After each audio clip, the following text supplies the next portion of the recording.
Após mais de um ano parado, o pedido da Starlink para quase dobrar a quantidade de satélites sobre a órbita do Brasil começou a ser analisado, mas enfrenta vários entraves.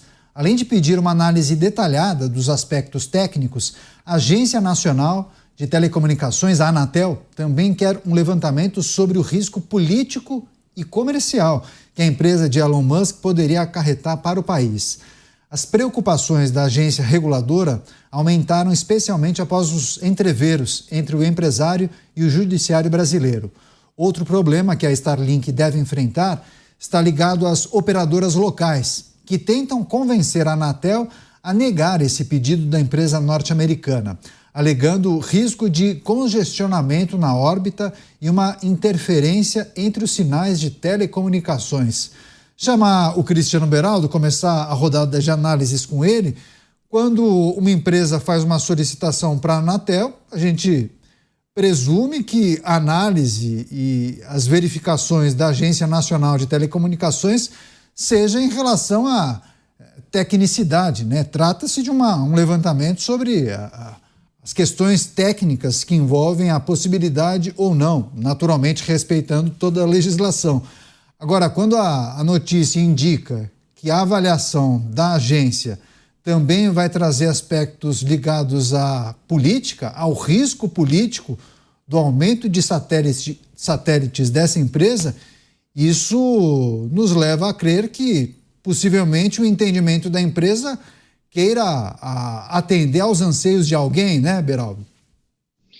Não, Canela, é que o Brasil é um país muito especial. E aqui, né, no Brasil, há uma sensibilidade muito maior. Nos Estados Unidos, na Europa, em todos os lugares do mundo, a Starlink é vista com bons olhos pelo serviço que ela presta, os satélites que ela tem em órbita, uma tecnologia fantástica de ponta. Mas o Brasil não, o Brasil pode ficar ameaçado, Caniaro. Já pensou se o Elon Musk resolve lá desligar o botão, aí fica todo mundo sem internet no Brasil? Não pode isso, tem que fazer uma análise muito aprofundada de quais são as intenções desse malvadão aí, desse bilionário, né? Fala bilionário assim, daquela forma pejorativa. O bilionário do Elon Musk, ele quer o mal do Brasil, então vamos fazer uma avaliação política. Aí, Caneta, a gente vê que não dá para levar o Brasil a sério. O Brasil, numa dimensão continental, com vastas áreas que tem uma dificuldade enorme para ter recepção de internet, até de telefone muitas vezes, e aí você tem a tecnologia disponível no mundo inteiro. Mas no Brasil cria um caso. Não querem esse tipo de coisa porque tem o nome de Elon Musk envolvido. A mentalidade que leva as agências brasileiras muitas vezes a tomar determinadas medidas ou não tomá-las, até porque o tempo que esse assunto está parado na Anatel é absolutamente incompatível até com os interesses nacionais, a gente vê que os interesses ali, o que está moldando o ritmo das coisas não está alinhado com o papel previsto pela lei que criou essas agências. Não é possível que essas coisas aconteçam num país que, ao mesmo tempo que aceita ficar refém do GPS norte-americano, essa foi uma decisão tomada. Então, nós somos, como país, o Brasil é 100% dependente dos Estados Unidos para ter o serviço de GPS. E aí alguém lá, mentes brilhantes da Anatel, se sentem na condição, no papel, de não tomar uma decisão célere, não estou falando apressada, mas célere dentro do compromisso que existe com a sociedade brasileira sob pedidos da Starlink. Aí não tem lógica, né, Caneta? É muito discurso, essas preocupações de muitos satélites e tal, que parece que eles vão lançar um satélite da Starlink para ficar orbitando o Brasil. As pessoas não entendem, elas não têm um conhecimento profundo sobre como essas coisas funcionam, e aí parece que é uma coisa exclusiva do Brasil e não é nada disso. O serviço faz falta e a Anatel atrapalha o país com esse tipo de atitude. Você, Mota, além da questão técnica, essa avaliação da Anatel vai levar em consideração aspectos políticos e comerciais. E aí eu lhe pergunto, qual lhe parece a preocupação, a demora nessa avaliação? O fato de agora Elon Musk fazer parte da administração de Donald Trump? Talvez esse seja o entrave? Caniato, o receio da Anatel, ele tem algum fundamento, porque qualquer prestador de serviço estrangeiro oferece algum risco geopolítico. É inevitável isso, né? Porque no momento de conflito, o país do prestador de serviço pode usar esse serviço como arma. Isso pode acontecer com satélites americanos, chineses, franceses. Se é de outro país, essa possibilidade sempre existe. É o preço que o Brasil paga por ser um país subdesenvolvido, dependente tecnologicamente. Isso pode acontecer com várias tecnologias, mas é sempre preciso lembrar de um fato muito importante.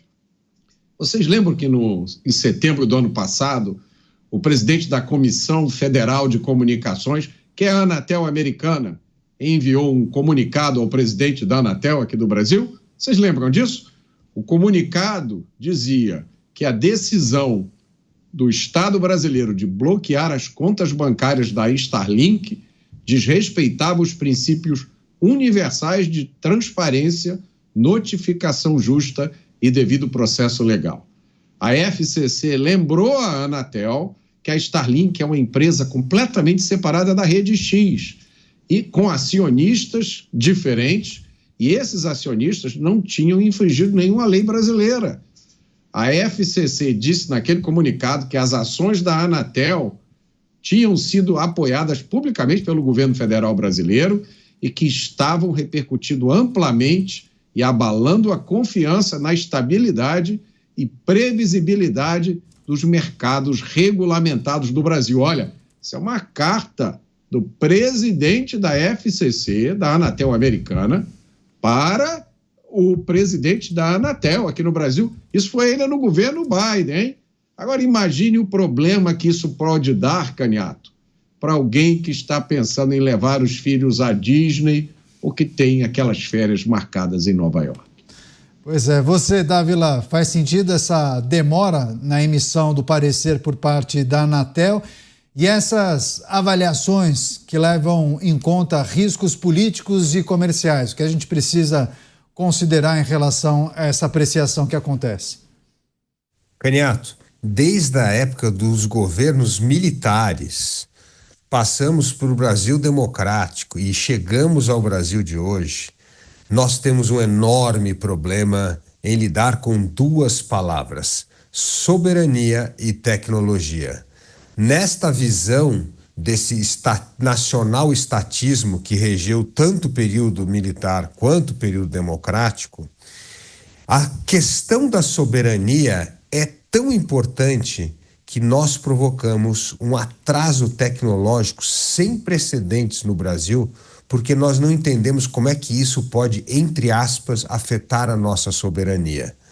E aí nós tivemos lei de informática, nós tivemos um atraso tecnológico que fez com que o Brasil permanecesse subdesenvolvido porque não aproveitou a onda de descobertas e inovações tecnológicas que surgiram no mundo, principalmente a partir dos anos 80. O Brasil sempre olha com suspeita tudo o que tem a ver com tecnologia e que o Estado não pode controlar. Seja Starlink, seja liberdade de expressão nas redes sociais, seja a tal da lei da informática. Sempre nós entendemos, como nação, que a tecnologia pode roubar um pedaço da nossa soberania e que a nossa soberania é inegociável. Este monopólio do nacional estatismo, de uma visão soberana, faz com que o Brasil só aumente a distância, o atraso e, infelizmente, o Brasil cada vez mais perdendo mercado, terreno e avanço tecnológico para demais países emergentes. Ou o Brasil muda esta ideia do nacional-estatismo e começa a entender que a tecnologia é uma das melhores ferramentas do mundo para ganharmos produtividade, para ganharmos competitividade e para nos tornarmos um país desenvolvido, ou nós vamos continuar sempre zelando por essa soberania e sacrificando a tecnologia. Esta é a fórmula para mantermos no atraso e no subdesenvolvimento. É interessante essa avaliação do Dávila, né, Cristiano Beraldo?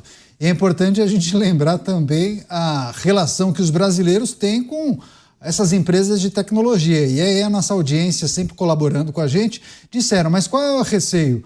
Das muitas empresas que vendem dados de internet via celular, as principais, uma empresa é italiana, outra mexicana e a outra é espanhola. Não tem uma genuinamente brasileira. Então, o problema não é ser estrangeira, talvez o problema seja pertencer a Elon Musk, né? Pois é, e aí, lembrando aqui o que o Mota trouxe, que ele tem razão. Você, como país, lidar em questões estratégicas e comunicação é extremamente estratégico. Como empresa estrangeira, você precisa fazer uma avaliação cuidadosa, porque realmente em momentos de conflito você pode ficar nas mãos do inimigo. O ponto é que a coisa mais importante que temos hoje, do ponto de vista desse universo da comunicação, é o sistema de GPS. E o Brasil optou por ficar dependente dos Estados Unidos para que o GPS do nosso celular funcione, do carro, tudo que a gente tem que usa GPS, equipamentos militares que usam GPS, tudo que usa GPS depende dos Estados Unidos para funcionar. Essa decisão já foi tomada lá atrás. Quando a gente olha a decisão em relação a Starlink, nós não estamos falando de algo tão inovador e perigoso que demande o tempo excessivo que a Anatel vem utilizando para tomar uma decisão. Claramente estão ali postergando, criando desgastes para que se crie esse mal-estar, para que talvez demonstrem que estão retaliando em razão da carta desaforada, como nos lembrou o Mota, que foi enviado pelo FCC, que é o equivalente da Anatel nos Estados Unidos, para o presidente da Anatel no Brasil. Porque, Caniato, a Starlink hoje, ela está num universo, e não só ela, mas somada às outras iniciativas de Elon Musk, desse universo tecnológico dos Estados Unidos, eles estão operando num mundo que já está distante do Brasil e que o Brasil deveria se empenhar em construir parcerias para que essas tecnologias ajudem o Brasil a superar problemas que são elementares. Lembremos aqui, o Brasil ainda vive a realidade em que metade da população não tem saneamento básico. Pessoas no Brasil, crianças, ficando doentes porque não tem rede de esgoto. Esse é o Brasil de 2025 que não tem absolutamente nada a ver com uma outra empresa de Elon Musk, que é a SpaceX, que não só fez foguete da ré, mas esta é a empresa que foi resgatar astronautas que estavam presos no espaço e fez isso com toda a competência possível. A gente precisa voltar a fazer parte ou passar a fazer parte de um mundo que progride, que avança, que está vendo ser desenhada uma nova dinâmica, uma nova realidade. Mas nós estamos aqui sem banheiro, nós estamos aqui preso com celular no ouvido, dando golpe por telefone nas senhorinhas desamparadas que estão em casa, com medo desses falsos sequestros. O Brasil está se especializando no que há de pior. E quando chega alguma coisa boa, trata com menosprezo, trata dessa forma ridícula, absurda e inaceitável, como a Anatel tem dado de exemplo.